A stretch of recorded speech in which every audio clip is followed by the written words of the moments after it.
Vamos lá. Vamos começar então de volta para os nossos mandamentos. Hoje é dia de falar sobre o sexto mandamento.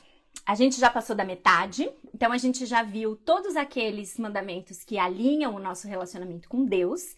E semana passada a gente viu aquela transição, o quinto mandamento que tem sido considerado por alguns realmente como uma transição. Ou seja, depois de Deus, quando a gente vai falar sobre os nossos relacionamentos debaixo do sol, a nossa autoridade terrena principal e a primeira, né, principalmente em nossa infância, são os nossos pais, ou aqueles a quem nós devemos uma honra especial. E hoje a gente vai seguir, então, migrando do quinto para o sexto mandamento, começar os 5 últimos. Os 5 curtinhos, são os 5 mandamentos mais curtinhos, estão aqui no meu segundo quadrinho, dá até para ver o quanto eles já são mais sucintos, né? E são os famosos, não faça isso, não faça aquilo. E o sexto mandamento, então, é não matarás. Êxodo 20, versículo 13, diz exatamente isso, não tem complemento. Não matarás. Não matarás. E o Kevin DeYoung, no seu livro Os 10 Mandamentos, que vocês já sabem que tem sido a leitura pela qual a gente tem acompanhado a série sobre os 10 mandamentos, o livro dos 10 mandamentos do Kevin DeYoung, ele já começa esse capítulo do não matarás com um esclarecimento muito enfático e muito relevante para nós, para a gente avançar na nossa discussão sobre o não matarás. Em hebraico, a palavra que é usada para o matarás, ela quer dizer literalmente assassinato. Então, o título do capítulo do livro, inclusive aqui no Kevin DeYoung, é não assassinarás. Essa é a ordem. Não assassinarás. E isso faz uma certa diferença. Embora a gente não vá entrar em todas as nuances dessas diferenças por questões culturais e por questões de tempo também. Tá bom? Mas não assassinarás é diferente de não matarás. E a ordem clara aqui, quando a gente usa a palavra matarás, ela está remetendo a assassinato. Não assassinarás. E olha só, como eu já disse, no quarto mandamento, foi preciso uma série de explicações sobre como guardar o sábado, qual o racional por trás disso, é um mandamento mais longo, né? Mas aqui e das próximas semanas, não precisa de explicação. Não matarás. Ou não assassinarás. Ponto. Aliás, a gente poderia até acabar aqui, dizendo, gente, o mandamento é esse, não matarás. Mas a nossa cultura e também o Novo Testamento, porque Jesus transformou os mandamentos, a gente tem visto isso semana após semana, e no Novo Testamento essa ordem, ela assume um caráter diferente. Então, tanto por conta disso, como por questões culturais, a gente tem motivos para falar bem mais sobre isso. Mas a ordem é muito clara e é uma ordem absoluta. Não matarás, não assassinarás. Isso é algo que ninguém questiona. Pelo menos não numa primeira olhada, uma olhada geral e mais ampla. É claro que a gente não pode matar ninguém. Se fosse permitido, seria no mínimo tenso a gente andar por aí, a gente não ia ter segurança para andar, né? A gente já vive numa situação de tensão. Se ainda não tivesse uma proibição absoluta em relação a matar alguém, se fosse permitido de uma forma liberada mesmo, a gente ia tá realmente em confusão.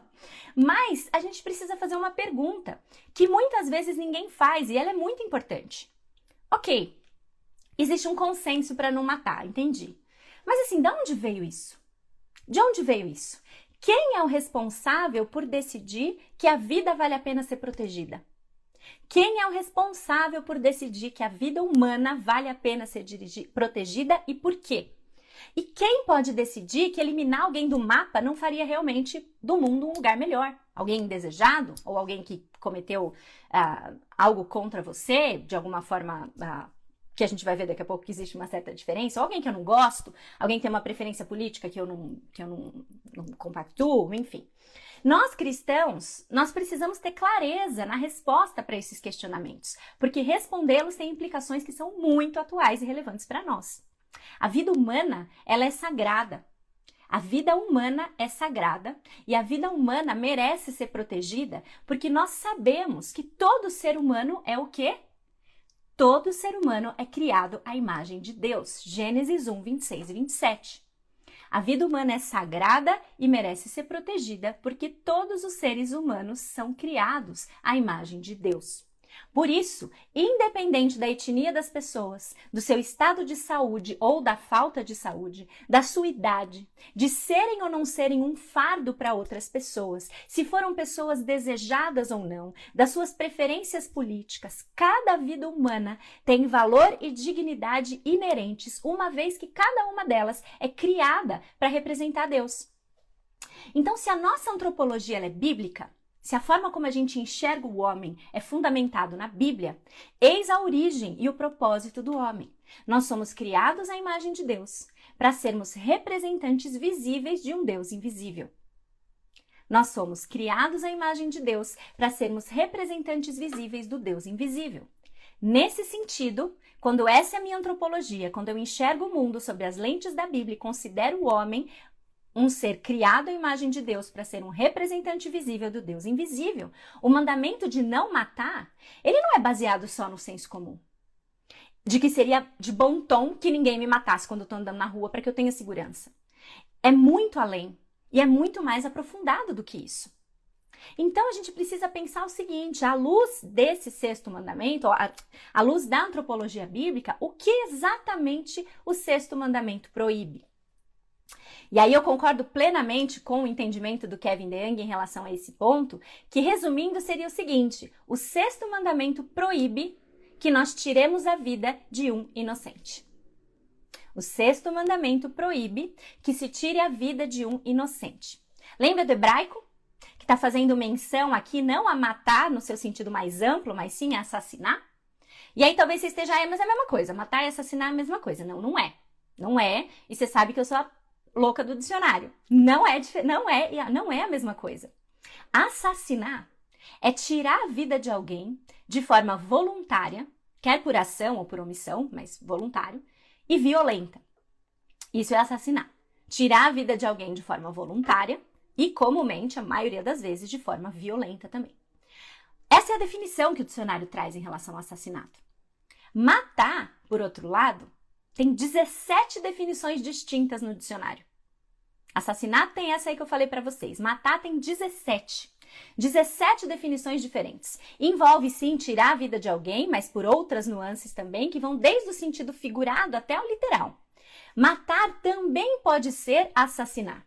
Mas o hebraico nos dá clareza aqui também de que o termo usado para matar refere-se exclusivamente no sexto mandamento, a assassinar, tirar a vida de um inocente, de forma voluntária e comumente violenta. Isso é assassinato, tirar a vida de um inocente. Se é de um inocente, a gente entende então com clareza pelo Antigo Testamento que o sexto mandamento ele não proíbe a autodefesa ou a legítima defesa. E existem algumas outras questões que o Kevin DeYoung aborda também no capítulo do livro, como a pena capital e as guerras, mas eu escolhi não trazer aqui, porque senão a gente ficaria muito tempo discutindo questões culturais que no nosso país já nem são, não sei o quanto relevante a gente falar sobre. A gente sabe que a pena capital no Brasil ela é protegida, ela é proibida na Constituição. Fiquei sabendo recentemente, inclusive, como uma cláusula pétrea, ou seja, não dá para mudar, não vai mudar. Então, acho que se você tem interesse em saber mais a respeito, o capítulo do livro traz informações importantes sobre isso, mas a gente precisa fazer escolhas para não virar igual virou a última live do clube, que durou 2 horas e 40 minutos, e cortar algumas coisas. Mas esse capítulo é bem completo em relação a esses itens também, tá bom? Mas pensando aqui na questão de autodefesa ou da legítima defesa, olha só o que diz a Bíblia em Êxodo, capítulo 22, versículos 2 e 3. Se o ladrão que for pego arrombando for ferido e morrer, quem o feriu não será culpado de homicídio, mas se isso acontecer depois do nascer do sol, será culpado de homicídio. Se o ladrão que for pego arrombando for ferido e morrer, quem o feriu não será culpado de homicídio, mas se isso acontecer depois do nascer do sol, será culpado de homicídio. Então, o que esse trecho está dizendo aqui para nós? Que se fosse autodefesa, se fosse uma defesa legítima, ou seja, eu não estou vendo o que aconteceu, eu não estou vendo para onde a pessoa foi, eu vou lá e mato porque estou defendendo a minha família, isso não seria uma violação do sexto mandamento. Mas, se já tivesse de dia, a pessoa pudesse ver o que estava acontecendo e pudesse discernir que não seria necessário matar para se defender, e ainda assim matasse, a culpa recairia sobre ele, caso ele fizesse isso. Certo? Então, existe uma diferença entre a autodefesa, e eu diria até que entre a autodefesa e a defesa legítima. E o sexto mandamento não proíbe a autodefesa no sentido de uma defesa legítima. Então, não matarás é uma proibição ao assassinato premeditado, em que há intenção de matar também. O Antigo Testamento coloca com sabedoria que a intenção por trás da morte é algo a ser considerado. A morte de um inocente, ela não deve ser tolerada caso ela não seja acidental. Agora, olha um outro ponto importante aqui para a gente considerar, com base em Deuteronômio, capítulo 22, versículo 8. Abre a sua Bíblia lá. Deuteronômio 22, versículo 8. 22, 8. Quando você construir uma casa nova, faça um parapeito em torno do terraço para que não traga sobre a sua casa a culpa pelo derramamento de sangue inocente, caso alguém caia do terraço. Deve estar olhando e falando, minha Bíblia tem isso? Tem. Deuteronômio 22, versículo 8. Quando você construir uma casa nova, faça um parapeito em torno do terraço para que não traga sobre a sua casa a culpa pelo derramamento de sangue inocente, caso alguém caia do terraço. Interessante trazer isso para a nossa realidade aqui e pensar o seguinte, talvez a gente não se preocupe em construir um parapeito no terraço de casa, mas a gente tem lei hoje que exige, que regulamenta, por exemplo, que crianças sejam transportadas no carro em cadeirinhas apropriadas. Nós temos leis que regem o uso do cinto de segurança e recomendações no nosso país que as piscinas, por exemplo, estejam cobertas ou com cercas ao seu redor. Para quê? Para que a gente se responsabilize pela tarefa de proteger as outras pessoas. Do mesmo modo que Israel deveria proteger as pessoas de terraços sem parapeito. Certo? Devemos proteger o próximo. Não dava para dizer em Israel o seguinte, olha, subiu no terraço por sua conta e risco, se você cair é problema seu, cuida aí. Tá?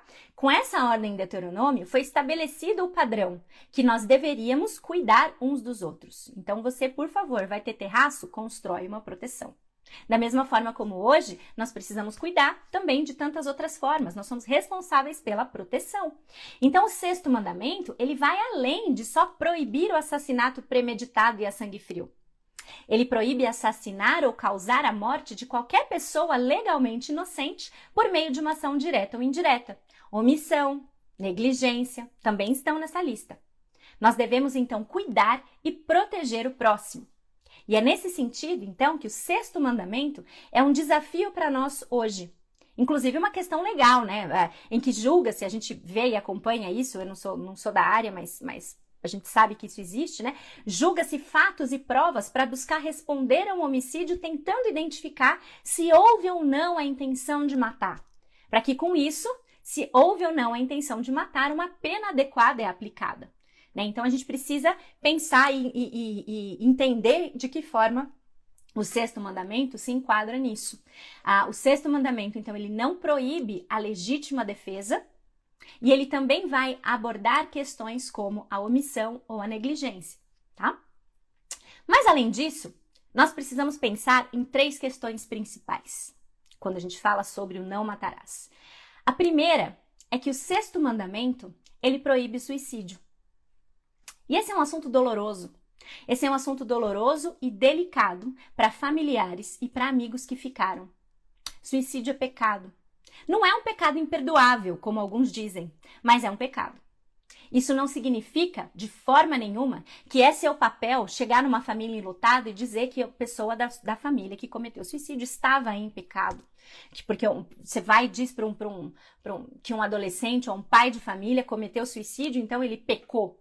É uma coisa que eu percebo com clareza absurda nesse tópico de não matar, em qualquer um dos três itens que a gente vai ver, é que falta compaixão nas pessoas que apontam para o pecado que é proibido nesse mandamento. Falta compaixão nas pessoas. E isso é algo que nós, como igreja, precisamos melhorar. Falta compaixão. Nós sabemos que existem pessoas que, por conta de doenças mentais, neurológicas, ou mesmo pelo uso de alguma medicação, elas ficam fora das suas capacidades mentais de raciocínio e tomada de decisão. E elas cometem suicídio sem que elas realmente tenham decidido isso de uma forma racional. É possível sim que pessoas cheguem a esse extremo.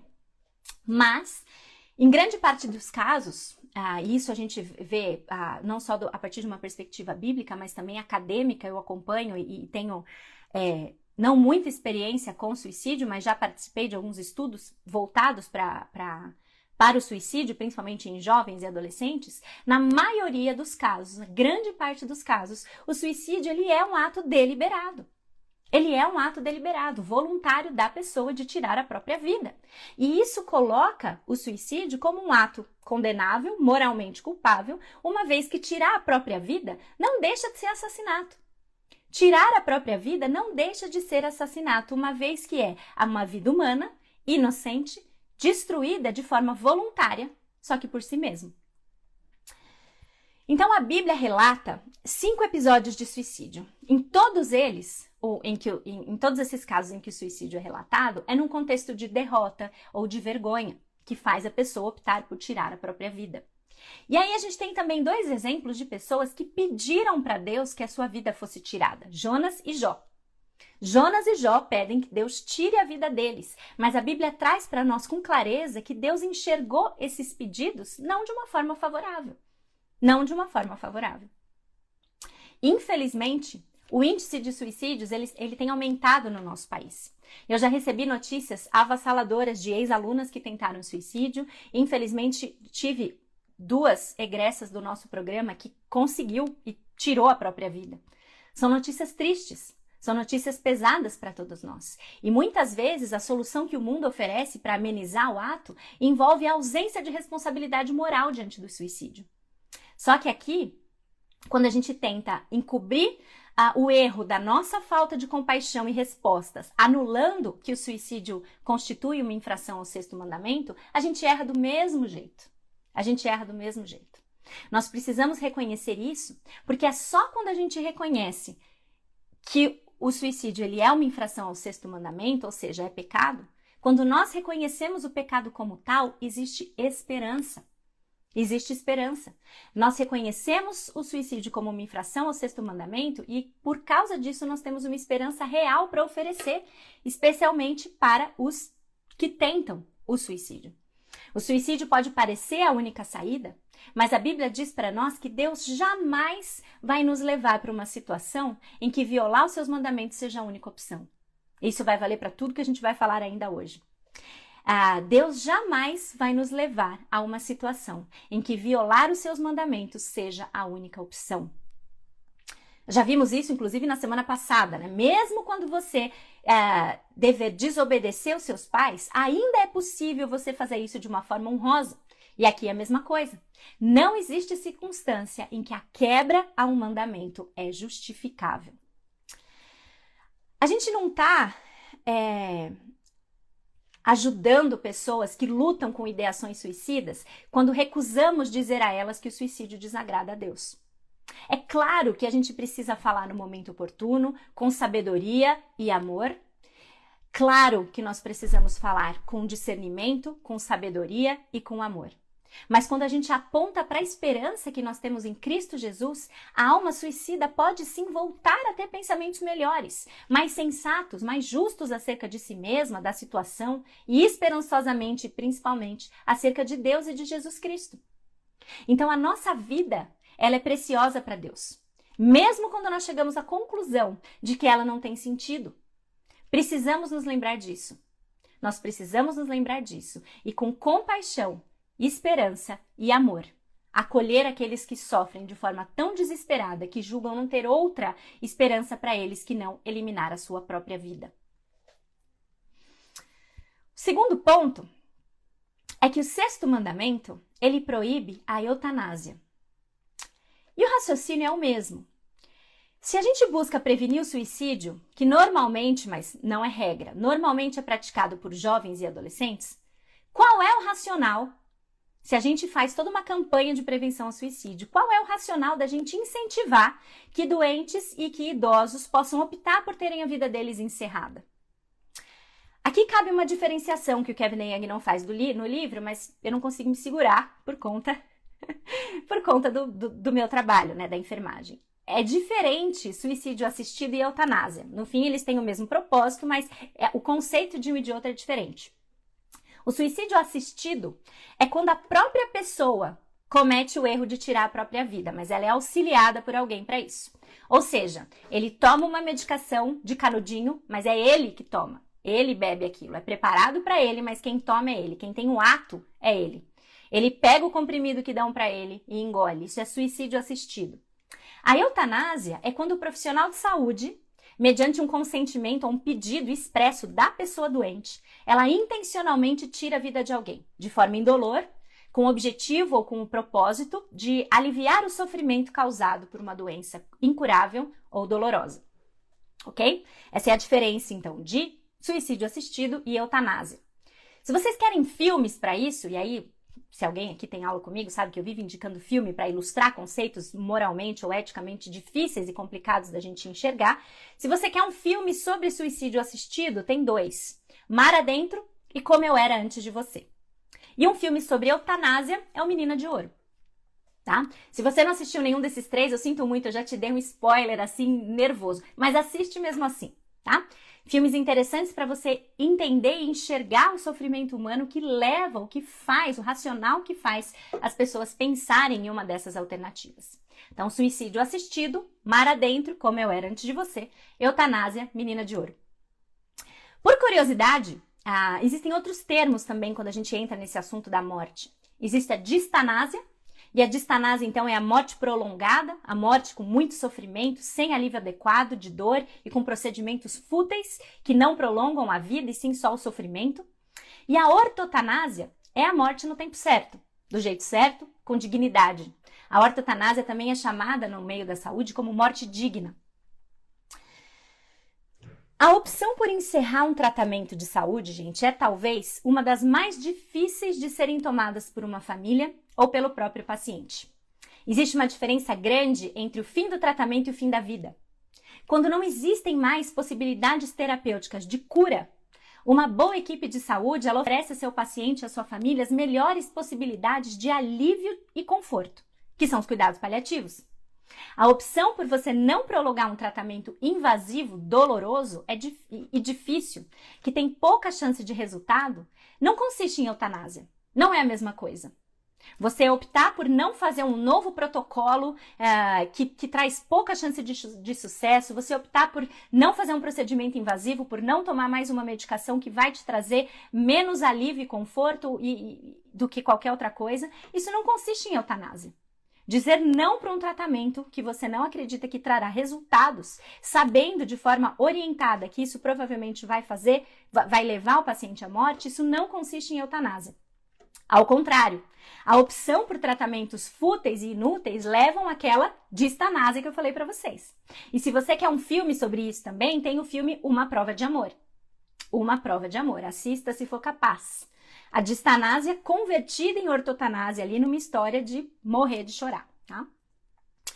Então, basicamente, gente, só um parênteses aqui, se vocês assistirem esses 4 filmes, vocês podem ir lá na Unicamp prestar vestibular de enfermagem, eu te vejo no 3º ano pra gente falar de pediatria. Mas, enfim, são 4 filmes que acho que vale a pena assistir pra gente entender um pouco a lógica por trás dessas situações. Nenhum dos 4 são filmes cristãos, então eles têm uma cosmovisão diferente, mas é interessante assistir para entender esses conceitos e os extremos. Mas o ponto aqui ele tem que ficar claro. Não faz sentido a gente prezar pela vida de jovens que buscam por um fim à própria vida e em situações de idade avançada ou de doença a gente achar que nesse caso tudo bem. Sim, é delicado. Sim, existem situações em que pacientes ficam presos a uma cama ou em uma vida para a qual não vem sentido nenhum. E isso é muito sofrido, isso é verdadeiramente sofrido. A gente não pode agir com falta de compaixão e dizer é Deus que decide, você não vai para lugar nenhum. E muitas vezes a igreja faz exatamente isso, né? Mas a gente tem que defender aquilo que nós somos chamados a viver. A vida humana, ela é preciosa e sagrada. E a vida humana inocente, ela deve ser defendida e protegida a todo custo. Eu passaria horas aula aqui falando de eutanásia com vocês.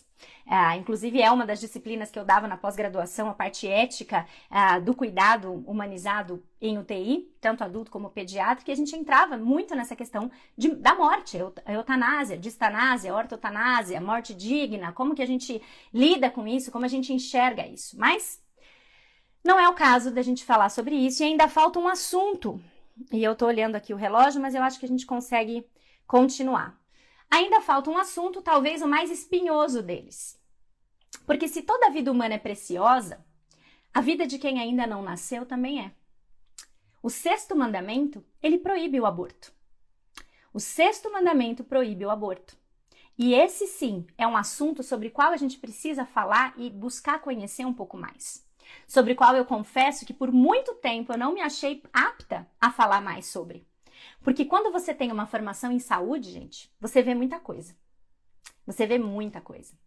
A igreja, e quando eu falo igreja, gente, por favor, entenda que eu estou falando de uma forma ampla, geral. Entendo que pessoas não vão se enquadrar e outras talvez precisam dessa reflexão a respeito. A igreja tem se acostumado a falar não ao aborto, sempre com uma justificativa por trás que aponta para mulheres feministas que não querem filhos para cuidar, que acham que filhos são um peso, mulheres promíscuas, entregues à libertinagem, que lutam pelo direito de fazer o que quiserem com o corpo delas. Adolescentes malucas que fizeram sexo antes da hora e agora querem resolver o problema tirando o bebê. Voltamos para casos como daquela atriz norte-americana que falou na sua premiação do Oscar, publicamente, transmitido mundialmente, que ela chegou onde chegou porque lhe foi dado o direito de decidir. Uma clara alusão ao aborto que ela fez para que ela pudesse prosseguir na sua carreira. Nós citamos esses exemplos e a gente fica assim, horrorizado, com descaso à vida. E aí nós gritamos sim à vida, colocamos hashtag em todas as redes sociais, pró-vida, pró-vida, pró-vida. E voltamos para nossas casas, protegidos e despreocupados. Só que quando você é da saúde, você vê coisas. Você vê mulheres sendo abusadas, vítimas de violência, você vê mulheres sendo estupradas, vê mulheres engravidando do 9º filho em situações precárias de saúde. Você vê mulheres desesperadas por não poderem levar a gravidez adiante e, por isso, elas vão para clínicas clandestinas de condições sanitárias horripilantes, em que a chance delas sobreviverem é realmente minúscula. Você conhece meninas de 10, 11 anos que aparecem grávidas por conta de abuso sexual sem nunca ter sequer menstruado uma vez. Você conhece mulheres saudáveis, de famílias felizes e estruturadas, que engravidam e são confrontadas com uma condição de saúde em que é dito para ela, ou você vive ou o bebê vive. E aí? E aí? E aí você se depara com um movimento que se diz a favor da saúde pública, pela defesa da vida da mulher, em que te colocam a seguinte questão: você pode ser contra o aborto, desde que você não seja contra a sua legalização. Já ouviu isso? Ah, eu já ouvi muito. Você pode ser contra o aborto, desde que você não seja contra a sua legalização. Afinal, se elas vão fazer de qualquer maneira, que o façam com segurança, para que não se crie um problema em cima do outro. É correto isso? Quando a gente vê o que a gente vê, chega quase a soar que sim. Chega quase a soar que sim, porque se a gente é pego de surpresa por essa realidade que a gente insiste em negar que existe, nós vamos facilmente achar então que é melhor deixar para lá e... não, tem razão, afinal o Estado é laico, então se o Estado é laico eu não posso mexer, então é bom que legalize, mas eu jamais faria e também não vou incentivar ninguém a fazer. Só que não. Esse é um tema, gente, já vou dizendo para vocês aqui até pelo horário. Nós vamos falar sobre não matarás essa semana e na próxima. Tá bom? Nós vamos falar em 2 lives sobre isso, porque hoje eu vou encerrar falando brevemente sobre o aborto e na próxima semana a gente vai terminar o 6º mandamento falando sobre como Jesus transformou o 6º mandamento, tá bom? Então, semana que vem, não matarás, parte B. Você achando que talvez essa live duraria 10 minutos, porque não matar é não matar, né? Mas você vê que o quanto isso tem desdobramentos e na semana que vem tem muito mais. Mas vamos lá. Salmo 139, versículo 13, diz o seguinte: pois tu formaste o meu interior, me teceste no ventre da minha mãe. O salmista fala do início da vida dentro da mãe. A vida tem início na concepção. Isso é bíblico e é científico. A vida começa na concepção. Quando a sua vida biológica tem início, você também existe como pessoa feita à imagem de Deus, criado para honrá-lo e com uma vida que merece ser protegida. Veja lá em Êxodo, capítulo 21, versículos 22 a 25. Abra sua Bíblia lá em Êxodo 22, versículos 21 a 25, diz o seguinte: não maltratem nem... Não, peraí. Êxodo 21, desculpa. Êxodo 21, versículos de 22 a 25. Se homens brigarem e ferirem uma mulher grávida, e ela der à luz prematuramente, não havendo, porém, nenhum dano sério, o ofensor pagará a indenização que o marido daquela mulher exigir, conforme a determinação dos juízes. Mas se houver danos graves, a pena será vida por vida, olho por olho, dente por dente, mão por mão, pé por pé, queimadura por queimadura, ferida por ferida,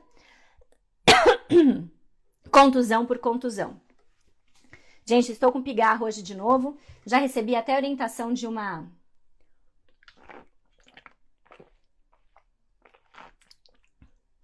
fono, a Amanda, que me mandou uma mensagem outro dia super atenciosa, falando: Naná, reparei que você tá com pigarro em uma outra live, faz o aquecimento, toma água, me deu várias dicas.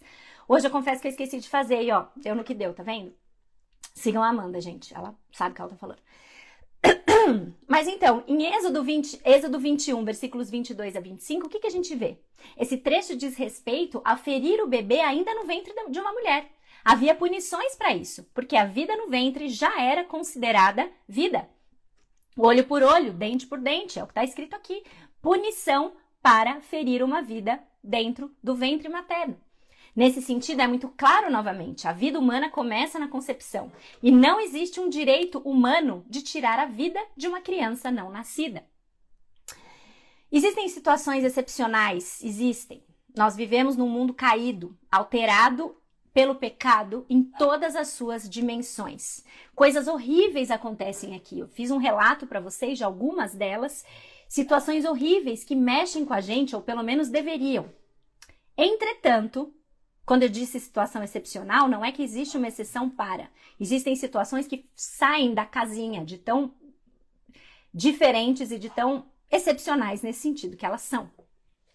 Mas, mesmo quando o aborto pareça ser a única saída, a Bíblia nos diz que Deus jamais nos levará, lembra disso? A uma situação em que violar os seus mandamentos seja a única opção.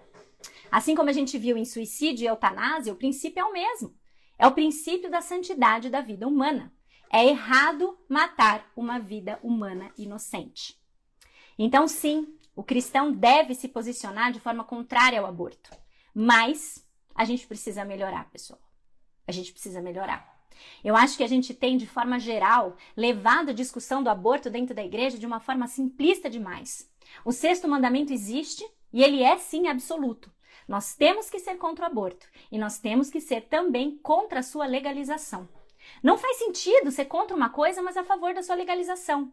É a mesma coisa que dizer o seguinte: eu não roubaria, mas eu não posso impedir que quem vai roubar de qualquer jeito faça isso, pelo menos em segurança. Não é assim que a moralidade funciona, muito menos os mandamentos bíblicos. Eu jamais assassinaria alguém, mas eu não posso impedir que assassinar seja legalizado só porque eu não faria isso. Não cabe. Não cabe. Não faz sentido. Mas, o que a igreja tem feito?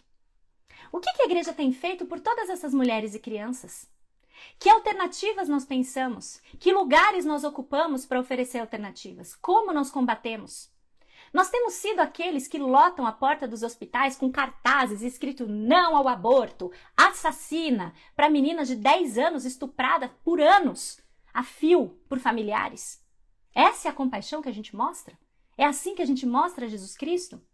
Ou a gente tem se posicionado contra, mas numa posição muito cômoda. Eu nem vou lá no hospital porque não é comigo, não me abala, né? Então, eu ajo como se eu não tivesse envolvido diretamente sob nenhum aspecto em situações de sofrimento e dor como esses que eu apresentei. Então, eu não faço nada, eu sou contra, vou lá, coloco minha hashtag, vou lá, coloco lá a foto de um bebezinho, né, que sofreu a curetagem lá, todo destruído, e é só isso que eu faço. Só isso que eu faço, não faço mais nada. E aí, você lembra lá do começo, Deuteronômio, quando foi estabelecido o padrão que a gente deveria cuidar uns dos outros? O sexto mandamento, gente, então, ele vai além da gente só proibir o aborto. Ele proíbe assassinar ou causar a morte de qualquer pessoa legalmente inocente por meio de uma ação direta ou indireta. Omissão ou negligência também estão nessa lista. Nós devemos cuidar e proteger o próximo. Nós devemos cuidar e proteger o próximo. Não é só hashtag e falar sou contra e acabou. Os cristãos têm ocupado posições e lugares que permitem a eles fomentarem projetos de lei e alternativas para que exista realmente uma alternativa para proteger essas mulheres e crianças não nascidas? como, por exemplo, a adoção dessas crianças. Quem está favorecendo ou batalhando para facilitar isso no nosso país? Conversando com o Sacha, inclusive, sobre isso essa semana, ele me disse que um dos seus professores costumava dizer que você não pode se dizer pró-vida se você também não for pró-adoção. Como nós temos defendido essa segunda causa? E quanto ao acompanhamento dessa gestante, gente? São questões extremamente delicadas no Brasil. Questões extremamente delicadas no Brasil. A gente vai se importar com isso, a gente vai olhar para isso, a gente vai clamar a Deus por isso, a gente vai preparar pessoas que vão ocupar posições, que vão lutar contra isso, oferecendo alternativas para que essas mulheres e que essas crianças que ainda não nasceram, nasçam e tenham famílias estruturadas, ou a gente vai simplesmente continuar bradando que nós somos contra, sem pensar que essas crianças irão nascer e a depender das suas condições de vulnerabilidade, elas nascem e talvez elas nem completem o seu primeiro ano de vida. Ou elas vão crescer em lares abusivos, precários, os progenitores somem e a gente faz o quê? Nada. A gente continua só colocando lá o hashtag pró-vida no Instagram? A gente precisa melhorar. A gente precisa melhorar. E isso é remar totalmente contra a maré. A sociedade tem bradado pelo direito à escolha das mulheres. Nós devemos entender que isso é uma violação ao sexto mandamento, mas não de forma simplista. Existem casos em que obedecer o sexto mandamento no que tange ao suicídio, eutanásia e aborto, que são extremamente delicados, extremamente dolorosos. E eu oro para que a gente tenha compaixão, misericórdia, sabedoria, para defender os nossos absolutos ao mesmo tempo em que nós mostramos Jesus e a esperança que ele oferece para o jovem que não vê mais sentido em viver, ao idoso ou doente que já não vê propósito em continuar debilitado ou acamado, a gestante desesperada pela nova vida que ela está gestando no seu ventre e ao bebezinho que nasce em situações que muitos de nós não conseguem sequer imaginar que existem. É isso aí. Com isso, eu acho que eu dou voz a um desabafo que eu tenho entalado há muitos anos mesmo. Que Deus nos ajude a viver o sexto mandamento e a ter sabedoria na forma como nós enxergamos os dilemas éticos de um mundo caído. Que a gente tenha sabedoria na forma como a gente enxerga os dilemas éticos de um mundo caído. Que a nossa leitura seja sempre a leitura do mundo pelas lentes da cosmovisão cristã e nunca o contrário. Que Deus nos proteja de ler a Bíblia pelas lentes do mundo.